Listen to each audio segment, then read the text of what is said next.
Good morning students. Tourism and hospitality की class में आप सभी का स्वागत है। 10th+2 क्लास के आप सभी स्टूडेंट्स हैं और हम टूर ऑपरेटर जॉब रोल के बारे में पढ़ रहे हैं। इससे पहले आपने एक वीडियो देखी होगी, उससे आपको हॉस्पिटैलिटी का मतलब समझ आ गया होगा। आपने हॉस्पिटैलिटी इंडस्ट्री को भी समझा होगा। आज की वीडियो में हम अपना अगला टॉपिक शुरू करेंगे। आज की वीडियो का जो टॉपिक रहेगा, मतलब कि जो आज की क्लास में हम डिस्कस करेंगे, वो करेंगे हिस्ट्री ऑफ हॉस्पिटैलिटी इंडस्ट्री। इसका मतलब हुआ हॉस्पिटैलिटी इंडस्ट्री का इतिहास।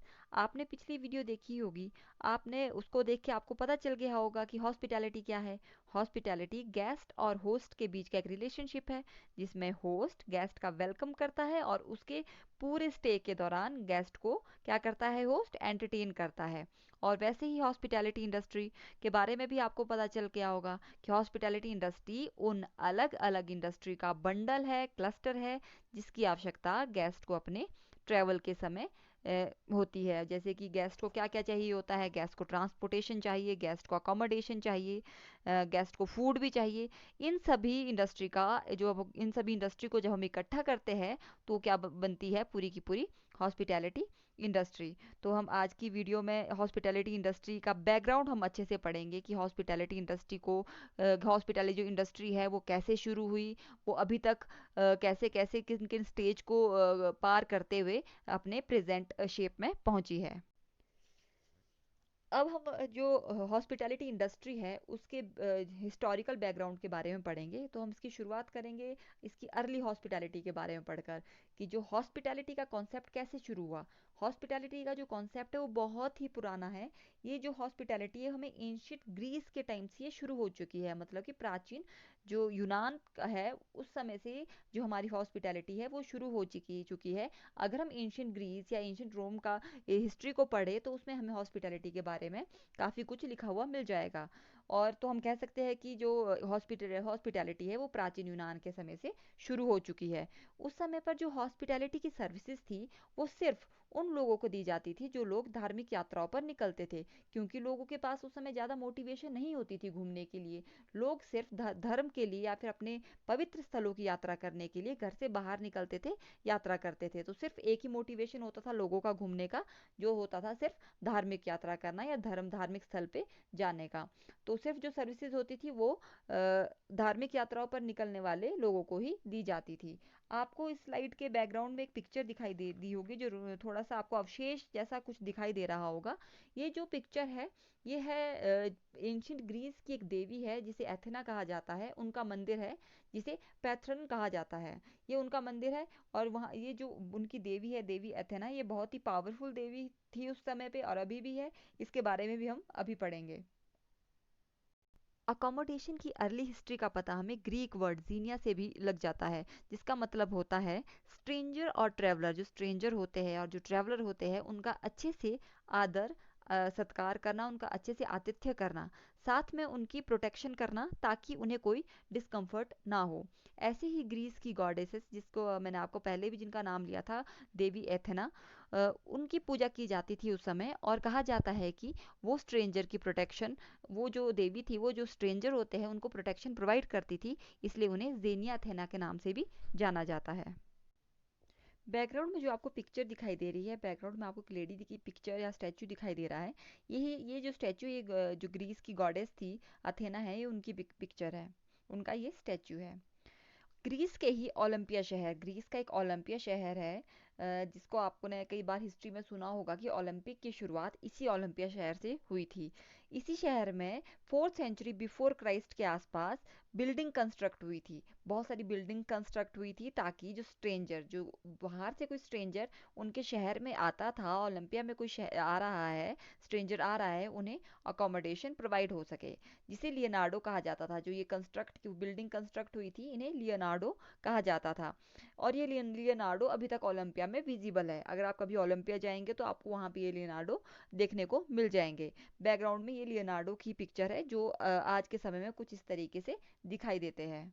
अब हम रोमन इरा के बाद, रोमन समय के बाद हम देखेंगे कि अगले मेडिवल पीरियड यानी कि मध्यकाल समय में हॉस्पिटैलिटी कैसी थी, इसमें क्या क्या चेंजेस आए हॉस्पिटैलिटी में और क्या क्या चीज़ें इसमें हुई है। अब हम इसे पढ़ेंगे।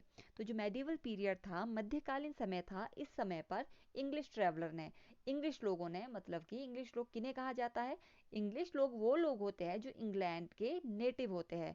तो जो इंग्लिश लोग थे, इंग्लिश ट्रैवलर थे, इन्होंने ट्रैवल करना स्टार्ट किया, एक्सकर्शन स्टार्ट किया और अपने ट्रैवल के लिए इंस का यूज़ किया। पर ये जो इंस थे, इन्होंने अपने प्राइवेट होम की तरह यूज़ किए, अपने लिए पर्सनल इंस इन लोगों ने बनाए थे। जैसे आपको बताया था कि इंस क्या होता है, एक अर्ली स्टेज, अर्ली टाइप है होटल्स का। तो जो इंग्लैंड के लोग थे, मतलब इंग्लिश ट्रैवलर थे, इन लोगों ने क्या किया, अपने लिए ट्रैवल के लिए इंस, पर्सनल इंस बनाए, पर जिसका यूज़ इन्होंने प्राइवेट होम की तरह किया।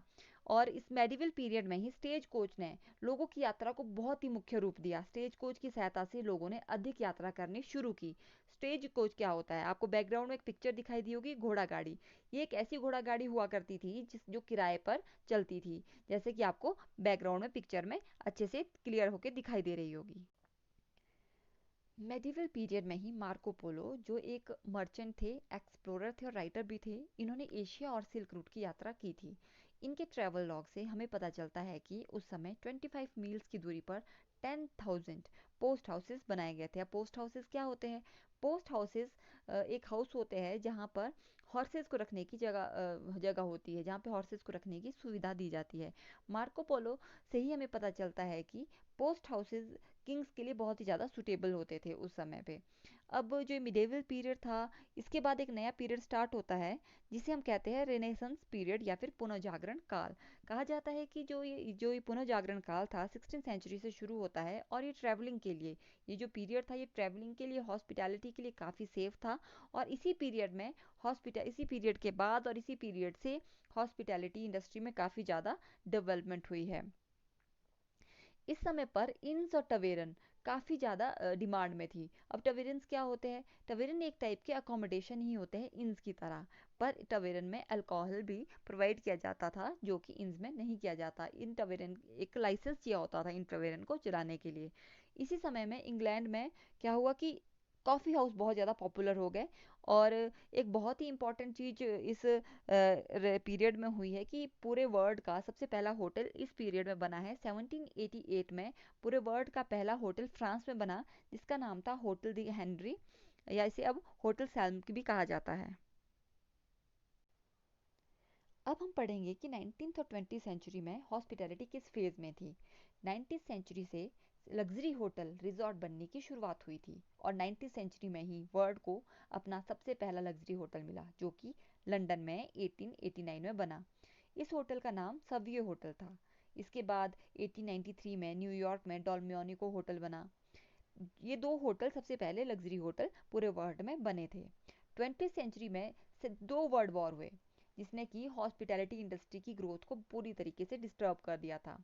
1930 तक आते आते, 1930 तक आते आते एक पहला, पूरे वर्ल्ड का पहला कसिनो होटल बना, जो कि लेस वेगास में बना, जिसका नाम था मिडोज होटल। 1950 और 60 के समय में, इस दशक में क्या हुआ कि हॉस्पिटैलिटी इंडस्ट्री ने एक ऑर्गेनाइज इंडस्ट्री के रूप में अपनी पहचान बना ली थी। अब आप पिक्चर देखेंगे, ये जो पूरे वर्ल्ड का मैंने आपको पहला कसिनो होटल बताया, ये वही होटल है, इसका नाम क्या था? Meadows hotel. अब हम देखेंगे कि मॉडर्न हॉस्पिटैलिटी इंडस्ट्री कैसी है। आधुनिक हॉस्पिटैलिटी इंडस्ट्री सभी गेस्ट का लग्जरी और के साथ वेलकम करती है। सारी सुविधाएं आज हमें एक होटल पर मिल जाती है। एक होटल के कमरे में हम जो भी ऑर्डर करना चाहे, जो भी हम देखना चाहे, वो हमें आराम से मिल जाता है। एक होटल के अलग अलग डिपार्टमेंट काम करते हैं ताकि किसी गेस्ट को डिस्कम्फर्ट ना हो, कोई परेशानी ना हो। बहुत सारे होटल्स चेन इंडस्ट्री में आ चुके हैं।